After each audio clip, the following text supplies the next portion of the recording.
మన దేవుడు ప్రార్థనలు ఆలకించే దేవుడు, కన్నీళ్లు తుడిచే దేవుడు ఆయన. నీకు ఏదైనా సమస్య వస్తే భయపడి బెంబేదెలెత్తిపోయి వాళ్ళ దగ్గరికి వీళ్ళ దగ్గరికి, వాళ్ళ కాళ్ళ మీద వీళ్ళ కాళ్ళ మీద పడాల్సిన అవసరం లేదు. ఒకవేళ నువ్వు కాళ్ళ మీద పడాల్సి వస్తే నీకోసం గాయపరచబడిన పాదాలు 2 ఉన్నాయి. ఆ పాదాలను ఆశ్రయించు. ఆ గాయాలలో ఉన్న స్వస్థత, దీవెన, ఆశీర్వాదం నీ మీదకి దిగి వచ్చింది. ఆమేన్, హల్లెలూయా.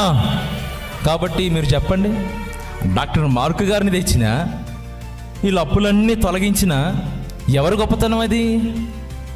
ఎవరు కదిలారు? కదలాల్సినోడు కదిలాడు, చేయాల్సినోడు సహాయం చేశాడు.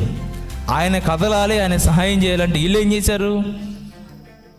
దేవుని సన్నిధిలో పడి గోజాడి ప్రార్థన చేసి పాదాలు పట్టుకున్నారు. ఈరోజు నువ్వు అలాంటి పరిస్థితిలో ఉన్నావేమో.